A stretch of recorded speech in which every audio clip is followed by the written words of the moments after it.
Listo, ahí comenzamos. Bueno, como ya les comenté, detrás de escena, hoy tenemos la conferencia del profesor Andrés Zorrilla. Bueno, no hay mucho que decir, más que bueno, que estamos muy contentos que pueda participar en esta conferencia. El profesor Andrés Zorrilla, profesor de la Universidad Pontífica Bolivariana y de la Universidad Católica Luis Amigó, en Colombia.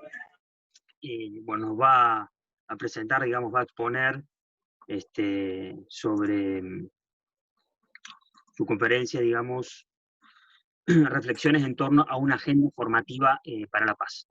Bueno, Andrés, ya tuvimos la parte informal, digamos, ahí de presentación, pero igualmente si querés comentar algo, y bueno, el tiempo es tuyo, dispone para comenzar. No, Marcelo, buenas tardes, bueno, buenas noches para ustedes. Es una alegría compartir pues, con tu grupo, con tus estudiantes, con vos. Te agradezco de antemano la invitación. Te decía tras bambalinas todo el afecto que te tengo como colega, como amigo. Y nada, que así sea desde lejos, desde la distancia, se siente que estoy entre argentinos, entonces me siento en mi segunda casa, que es Argentina, que la he conocido ya 2 veces, Tucumán, Buenos Aires y La Plata. Me falta ir donde vos, Marcelo, pues es súper ilógico, Tenés pero que bueno. venir, Sí, sí, tenés que lo venir a San próximo. Martín. Claro, claro. Ya me has mostrado unas fotos y es súper bello y seguramente genial, genial, voy a pasar allá. Igualmente les decía tras bambalinas que bienvenido Marcelo, bienvenido a todos los estudiantes a Colombia. Yo vivo pues en Medellín, pues ojalá pudieran venir y conocer un poquito pues también de mi cultura, de mi tierra pues originaria y siempre bienvenidos, ¿cierto? Bueno, Marce, no sé si tenga posibilidad de compartir tablero o eso es solamente una función. No, sí, mira, yo creo que detectar eso. Dame un segundo, tendría que ver cómo te habilito esa función. A ver, déjame ver si está en compartir pantalla. Uf. Y si no, creo que colocándote como anfitrión. ¿Querés que haga eso? Mira, Vale, a sí. ver si puedo, participantes. eh, más. Permitir, grabar, nombrar, poner, enlace, vídeo. Hacer hospedador. Yo creo no sé si yo voy a poder seguir grabando, pero podemos ver eso. De paso, si no, vos podés poner para grabarla, si te paso el hospedador, nos fijamos. Sí, no, A ver. sigue grabando. Ahí está, sí, sigue grabando. Fíjate ahí si puedes compartir la pantalla. Capaz que ahora sí tenés los permisos. Listo, perfecto. Ahí están viendo el tablero, ¿cierto? Sí, ahí se está compartiendo. Ok, perfecto, chicos. La idea más que una conferencia magistral donde yo empiece, pues seguramente sí voy a hablar mucho, no es totalmente el ideal, pero sí que quiero es que queden algunos conceptos que les sean muy útiles para su formación, para su práctica. Tengo entendido que son futuros licenciados. Van a ejercer como profesores, ¿no? Quizás. Marce, me sacas de Sí, esa esto es duda. un tercero de educación física.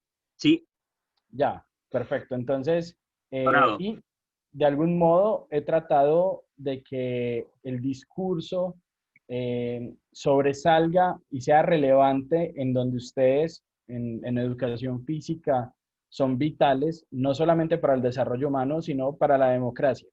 Y ese es como mi misión hoy, mi propósito para hablarles hoy. Esta conferencia, si se quiere, o esta charla mejor, porque podemos tener un espacio de una vez, abro el espacio para preguntas, para comentarios, etcétera, etcétera. Ya Marcelo, que es el jefe aquí, me dirá cómo manejamos, pero por mí No, no hay no, ningún problema. Por mí no hay ningún problema que existan preguntas o comentarios, etcétera. Eh, Nace de un artículo de investigación que pues escribí quizás que hace 2 años, está publicado, lo pueden revisar, no sé, de pronto Marcelo mandó, pero más allá de eso, digamos, ese artículo me ha permitido y me sigue permitiendo una visión muy amplia, no solamente del contexto de mi país, ustedes lo saben de pronto por noticias o incluso por formación, pues nosotros hemos sufrido una ola de violencia tremenda desde, pues diría desde el origen de la fundación, tanto la independencia de mi país, hasta el momento de hoy, que ha estado marcado por una guerra de guerrilla, ¿cierto? Que ha estado marcado por asesinatos de Estado, por grupos paramilitares, por operativos que no respetan en absoluto los derechos humanos desde el ejército mismo, es decir, que pues por todos lados tenemos grupos alzados en armas, entonces la violencia, pues esto no me tiene que avergonzar para nada, pero digamos que han marcado nuestra identidad como colombianos y creo que es un primer paso necesario para cualquier país, ¿cierto?, que ha sufrido este tipo de cosas. Hace poco, creo que hace 2 o 3 años, firmamos el proceso de paz con la guerrilla más antigua de Latinoamérica, las FARC, y digamos que esto detonó la escritura de este artículo porque pues estábamos en un boom de escribir, de entender un poquito lo que se nos venía y bueno, que este es el punto de giro o el centro de gravedad mejor de mi reflexión, entender un poquito qué es la paz. Entonces voy a hacer unas claridades de antemano para que ustedes tengan pues como todo el panorama de lo que voy a ir diciendo. Por un lado, es que voy a estar transitando entre la antropología, es decir, un discurso de lo que somos como seres humanos en nuestra constitución biológica, cultural, y por otro lado, voy a estar girando por el lado de la ética, cómo deberíamos ser. Entre el ser y el deber ser, entre la antropología y la ética, en esa mitad, el medio, seguro, estamos nosotros, las personas que nos dedicamos a la educación. O sea, es el móvil para sacar adelante los proyectos que tenemos como seres humanos, los ideales de humanidad que tenemos. Entonces, esta charla va a estar transitando desde eso, de la antropología a la ética y de la ética a la antropología, pasando por la mitad el tema de la formación. Por eso se propone ese título, ¿cierto? Una reflexión en torno a una agenda posible para la paz. Cuando digo agenda, es decir, como qué puntos centrales deberíamos tomarnos en serio como sociedad para lograr pues lo que en mi país se sueña como el posconflicto, pero digamos que en otras sociedades para establecer una cultura de paz, que no deja de ser pues un ideal, porque de algún modo u otro en Latinoamérica sí que es cierto que hay muchos índices, muchas estadísticas, como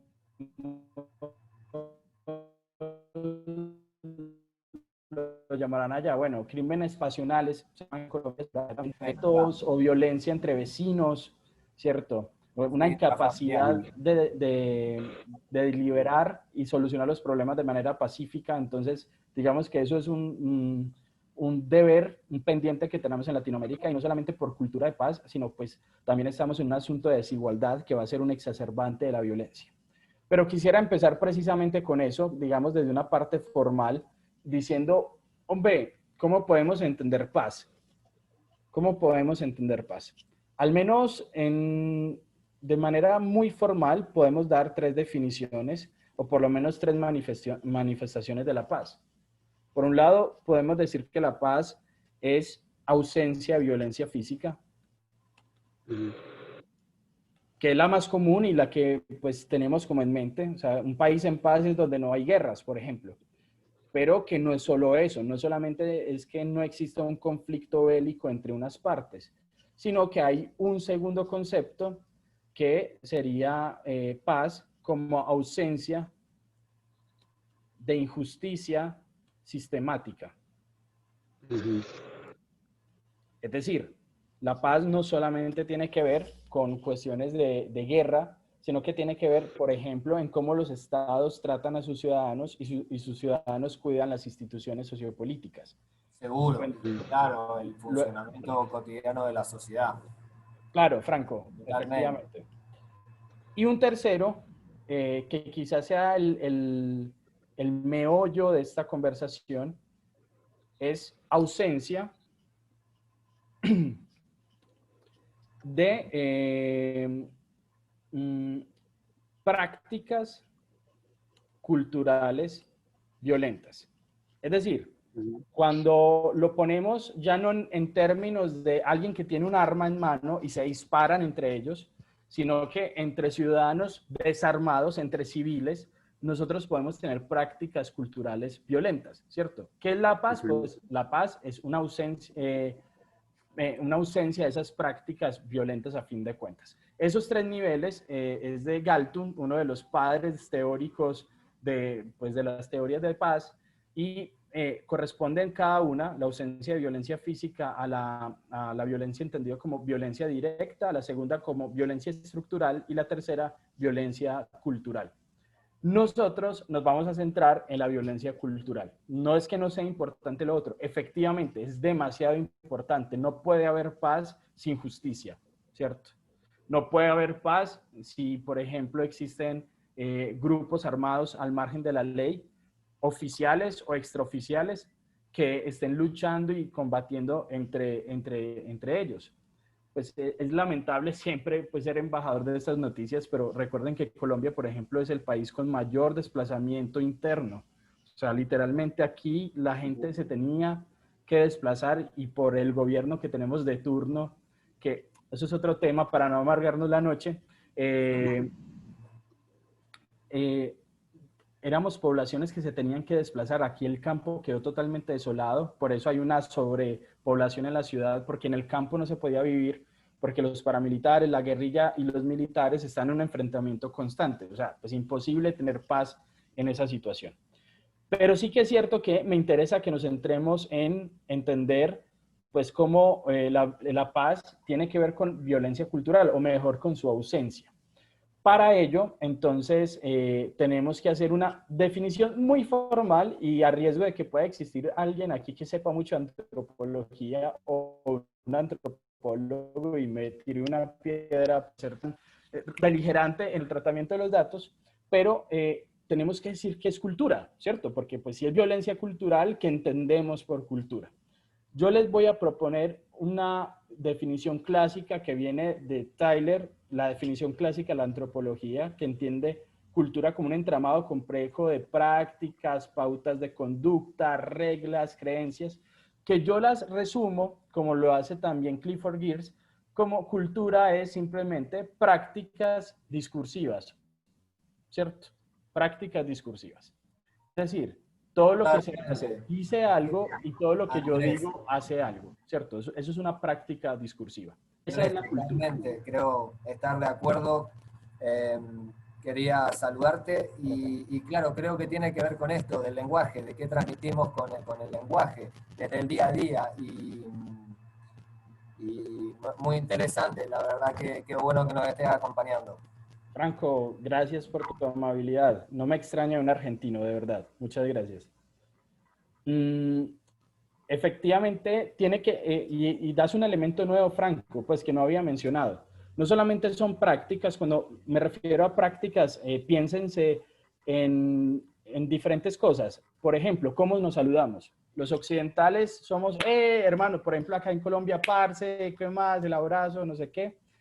Y pues tú te vas a Oriente y haces la venia, ¿cierto? O sea, eso son prácticas. ¿Qué hay detrás de las prácticas? Creencias, claro, es que en Occidente los valores de la Revolución Francesa, la igualdad, la fraternidad, pulula entre nosotros, pero en Oriente pulula, entonces por eso el saludo, de alguna forma, o siempre mejor, en una creencia. Pero toda creencia pues repercute en una práctica, ¿cierto? Luego entonces cuando estamos hablando de cultura de violencia estamos diciendo de que existen creencias violentas y que existen prácticas violentas.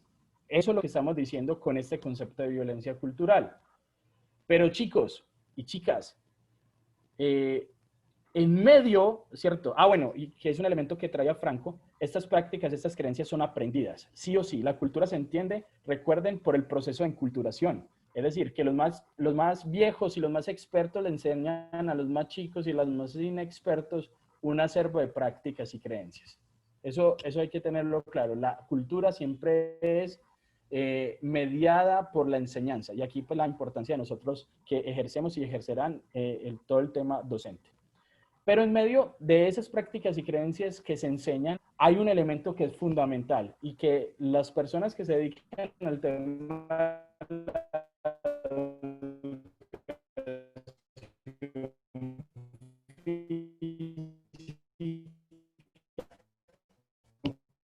claves, ¿cierto? La formación y, hombre, emociones están en medio de las prácticas, de las creencias, ¿cierto? Y determinan la forma en que interactuamos con el otro. Forman lo colectivo. Franco, ¿ibas a decir algo? No, digo que forman lo colectivo, como estás diciendo, forman al todos, a pensar en el otro. Son prácticas que, bueno, por suerte se está viendo que se están cambiando y desde cada lugar es que se puede hacer eso. Es fantástico. Claro.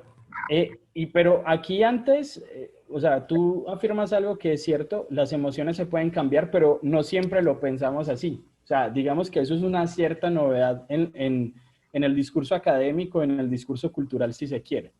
¿Por qué? Pues miren que ese concepto de cultura que está imbuido por prácticas, creencias y en la mitad las emociones nos hacen pensar en la típica discusión, de la naturaleza versus la cultura, ¿cierto?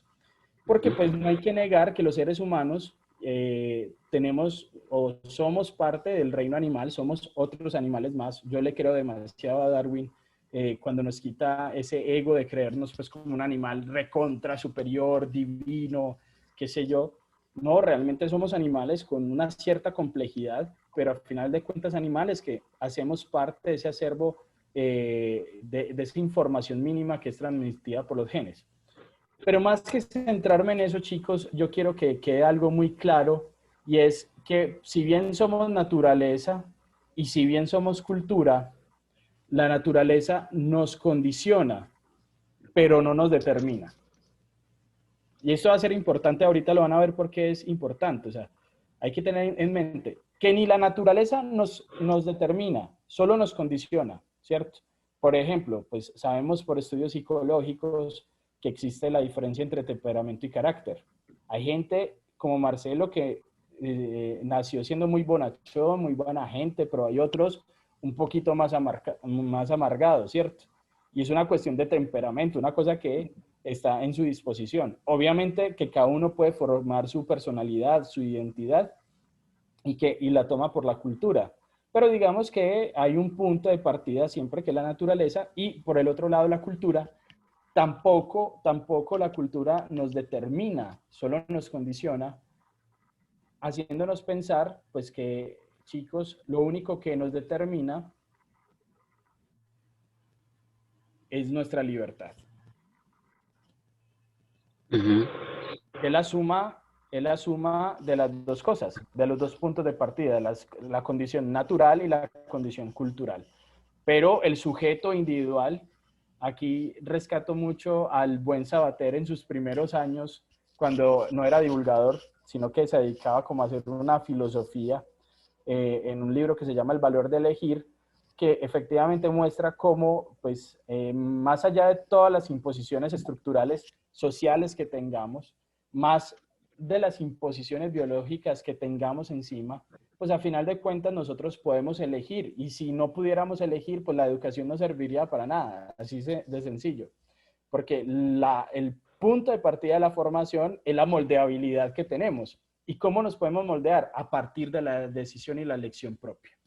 Eso es el punto de partida para poder hablar de todo esto, porque si estoy hablando de una reflexión en torno a una agenda formativa para la paz, luego entonces tenemos que presuponer la libertad como punto de partida que sí nos determina, pero también hay que tener en mente lo que nos condiciona, la naturaleza y la cultura. ¿Alguna duda, pregunta? Veo, Marcelo, que hay unas preguntas en el chat o están hablando de otras cosas. No sé, veo como... No. De hecho, mira acá, una alumna dice, no es que estamos tratando de enseñar a conocer las emociones y cómo expresarlas. A eso voy. ¿Alcanzás a leer? Ya mismo busco, espérate que es que no me... Allá, aquí. Dice Tamara, ¿cierto? No es que estamos tratando de enseñar a reconocer las emociones y cómo expresarlas. Sí, Y hay otra consulta, efectivamente, otra pregunta. el libertinaje. No convertir la libertad en libertinaje. Sí.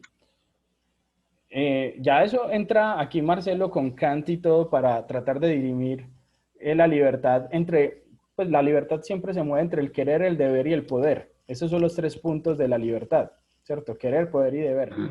Tiene que ser el equilibrio perfecto, ¿cierto? Reflexivo, un equilibrio reflexivo, por utilizar la palabra de Rawls, para que la libertad sea ejercida, no como libertinaje, si se quiere. Y en cuanto a lo que decía Tamara,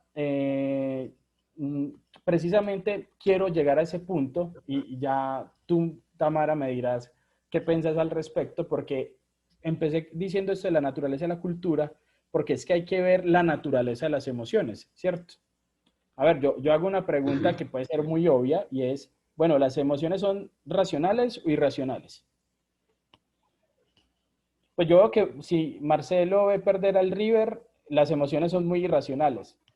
Estoy de acuerdo, sí. Depende del contexto, Sí. profe, me parece. Cuéntamelo. Las emociones en realidad son irracionales, pero lo que a veces uno no sabe o no, o le cuesta enseñar o mostrar es cómo expresarlas. Yo lo comparo mucho, por ejemplo, con los chicos con autismo, que ellos tienen su rabieta, pero no es que hacen una rabieta porque quieren hacerla, es porque no saben cómo expresar lo que están sintiendo en ese momento. Y yo creo que a las emociones hay que educarlas. Si vos al nene no le enseñas que si hace una rabieta por todo, está mal, o si se pega o le pega a otro, está mal, él no lo va a saber, no lo va a entender. Uno tiene que ayudarlos a enseñarlos a expresar esas emociones. Exactamente, no, las emociones son aprendidas y si igual estás en un lugar que es de violencia, vos aprendés eso y lo vas a transmitir de esa forma también. Claro. Pero a Tamara no le entendí algo. Entonces, son irracionales, pero se pueden canalizar. Sería como la expresión, Tamara. ¿Eso es lo que trataste de decir o te malinterpreté? Quizás. Sí, no, exactamente. Ah, ok, Como perfecto. que son irracionales, pero las podemos educar. Esa es la ventaja que tenemos. Bueno, Bien. imagínate Tamara y Sabrina y compañía, Sabrina por dos, que pues en nosotros los seres humanos somos tan mágicos y mistéricos quizás que compartimos dos naturalezas en las emociones. Esto lo podemos saber por varias cosas. Una, por la composición del cerebro. Karen Armstrong, en un libro que se llama Campos de Sangre, se lo recomiendo mucho, ella nos cuenta un poco sobre cómo hay un desarrollo de tres tipos de cerebro, ¿cierto? El cerebro reptil, no reptiliano, eso es otra cosa, el cerebro reptil, el cerebro límbico, ¿cierto? O el sistema límbico y el neocórtex, ¿cierto? Esos los tres cerebros que nos componen y nos constituyen evolutivamente a partir de todo el proceso de dominización que ha existido. En nosotros convive todavía el cerebro reptil, claro, y que eso hace que las emociones sean irracionales. O sea, los seres humanos tenemos una disposición a tener ciertas emociones irracionales. Sobre todo, ¿cuáles emociones? ¿Quién se vio intensamente para aprender psicología básica? Pues ahí las dicen. ¿Sí se acuerdan? Las emociones primarias, ¿cuáles son?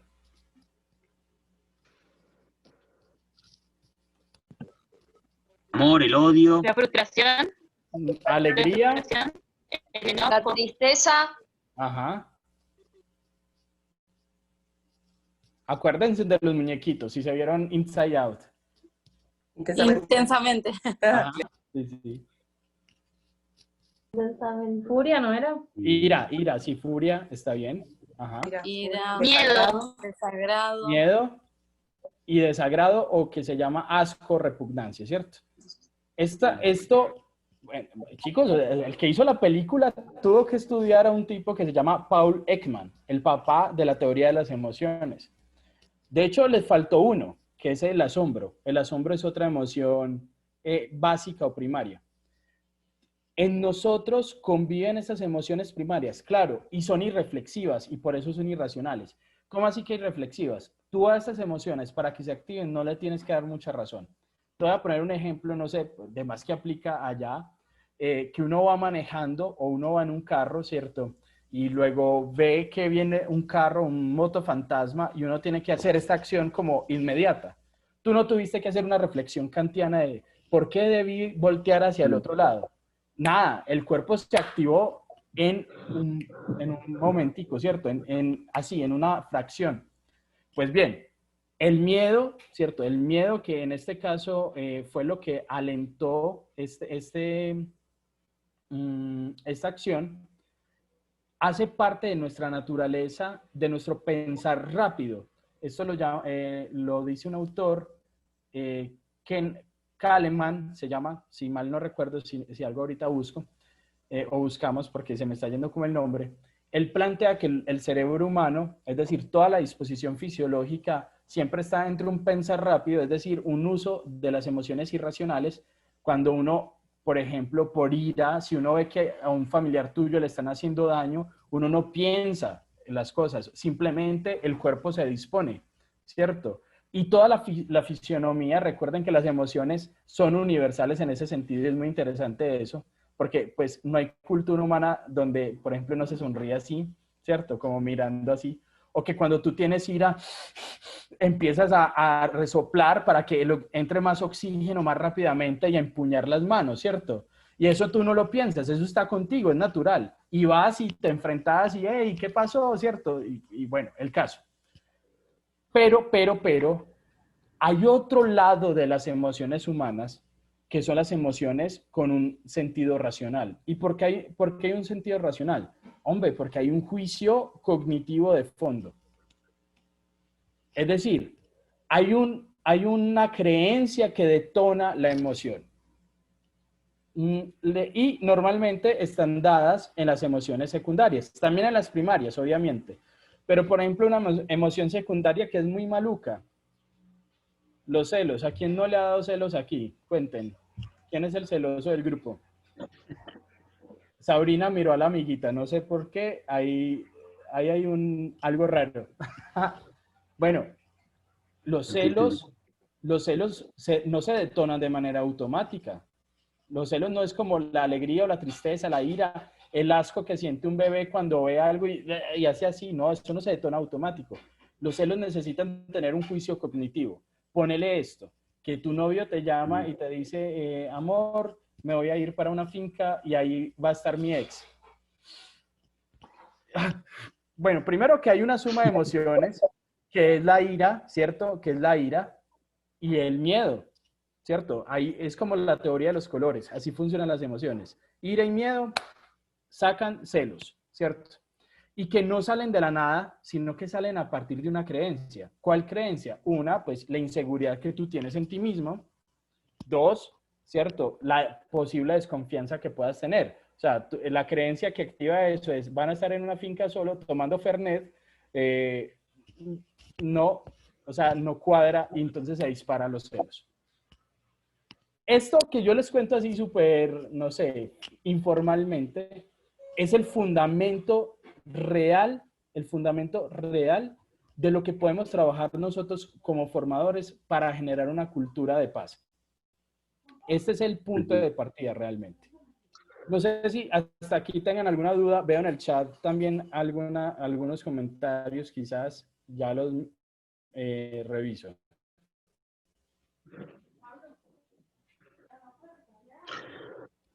Vamos por 30 minutos, Andrés. Cuando se corte, regresamos todos y si podés rápidamente, tenés precargado acá este cuadro, nada, lo volvemos a cargar todo y seguimos desde ahí, ¿no? Ah, ok, perfecto. Pues lo voy a guardar. Pero entonces, ¿termino o nos desconectamos ya? No, cuando se corta y yo te aviso por ahí cuando ya estamos en los últimos minutos y volvemos a conectar. Ok, sí. como... Okay. Sí. Listo, perfecto. Listo, entonces, les decía, este es el punto central real de los seres humanos podemos gestionar pues toda esta cultura de paz realmente, ¿cierto? Aunque pues voy a borrar aquí.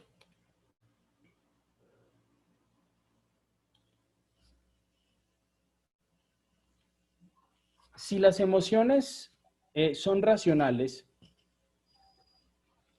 que es algo de lo que más o menos nos decía Tamara, efectivamente nosotros tenemos dos posibilidades. Una es canalizar las irracionalidades, porque siempre van a aparecer en nosotros, es algo inevitable, la irracionalidad de las emociones van a aparecer. Entonces hay que enseñar, en este caso, a un reconocimiento del cuerpo, un reconocimiento de cómo se siente la alegría, la tristeza, para poder, pues efectivamente hacer un control. Y de hecho es un punto fundamental en esta cuestión de la cultura de la paz. Pero también sí que es importante hablar de lo que mueve las emociones racionales. Entonces les dije, hay unos juicios cognitivos que activan el emocionar. Y aquí es donde el asunto de la paz se vuelve totalmente, no sé, fundamental quizás.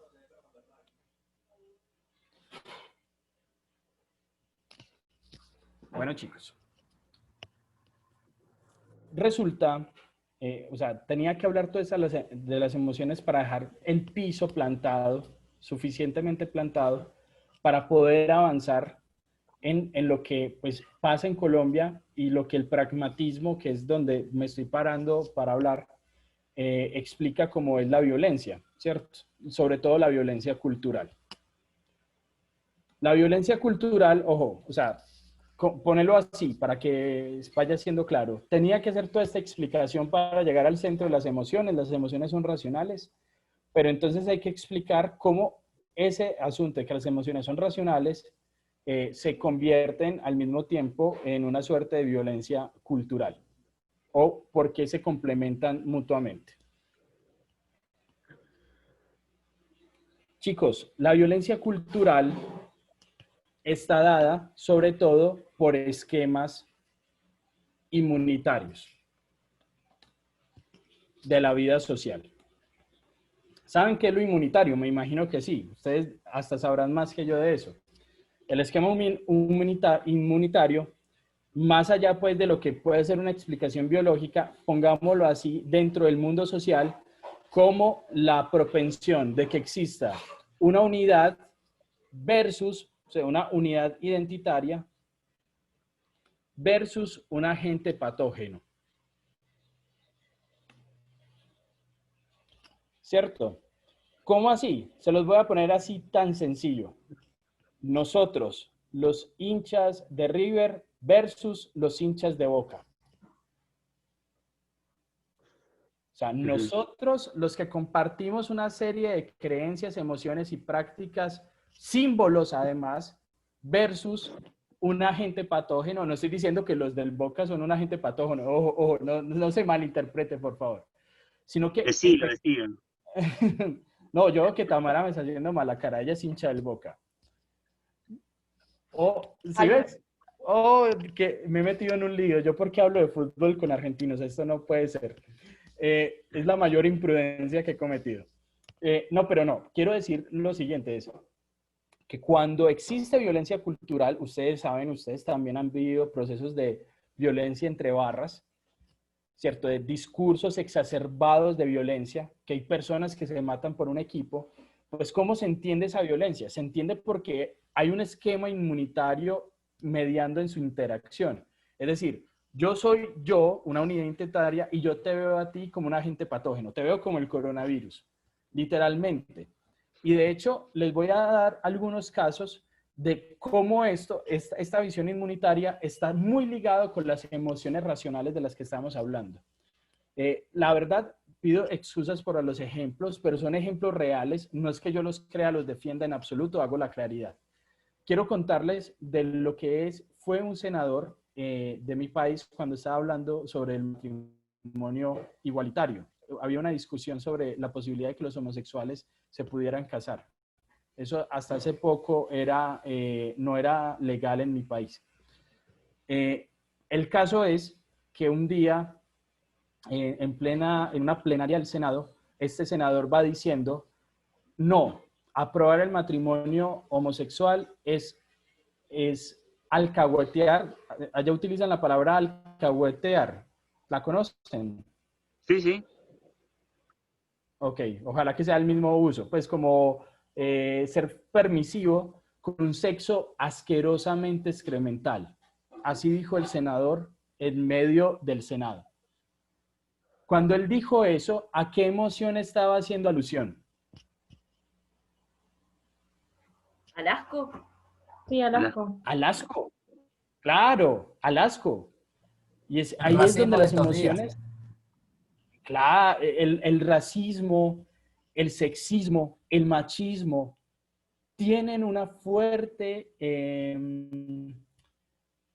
raíz primero en este esquema inmunitario de la vida social.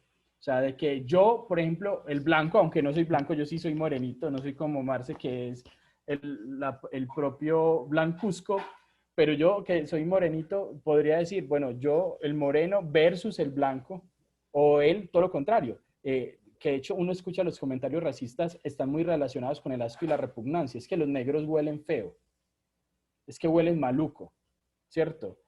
¿Por qué? Porque es que desde niños efectivamente la forma en que tenemos de censura social está relacionada con el asco. Uno le dice al bebé, caca, popó, gas, fo, no, eso no, ¿cierto?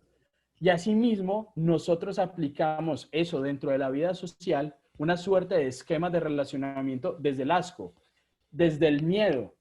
Ustedes han visto esos videos, es muy particular de, por ejemplo, una persona que está disfrazada, literalmente está disfrazada de musulmán, como con todo el traje, y deja un bolso y la gente sale corriendo, ¿cierto? Oye, que esa broma, además que es de chistosa, tiene de fondo una xenofobia, ¿cierto? Tremenda, y que está disparando una emoción racional. Todos los musulmanes son peligrosos. Son terroristas. Son terroristas, me generan miedo, ¿cierto? Efectivamente. Entonces, es muy interesante ver que si queremos combatir la violencia cultural, el primer paso... Claro, son los escalones en donde la demanda social nos coloca, y entonces cuando no se pelea un individuo contra el otro, se está peleando un país contra el otro, o de esa forma, ¿no? Claro, claro. Franco, ¿y sabes algo? Que es una cuestión, Marta Nussbaum, que en este caso estoy hablando full de ella, nos hace ver que lamentablemente es nuestra condición, es un punto de partida, es inevitable que el ser humano de alguna forma siempre trate de excluir, la exclusión está en nuestro ADN. No con eso lo estoy justificando y no con eso estoy diciendo que no se pueda cambiar, claro que sí, y se debe cambiar. Pero dice Marta Nussbaum, y que esto ya va a ser, porque falta como un minutico, seguramente con esto voy a cerrar y si empiezo desde ahí. Exacto.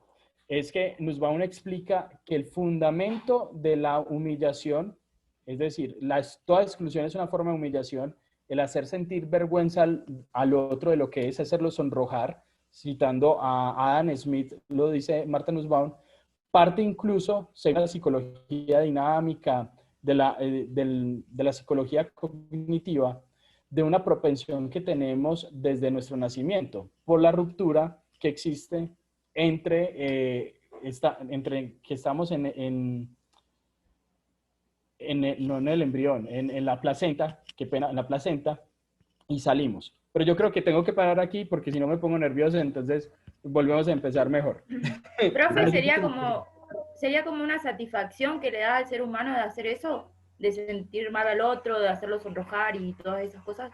Claro, es el mecanismo biológico que tenemos para volver a un punto inicial donde éramos pequeños dioses. Ahí voy a empezar en la próxima sesión, que es ya.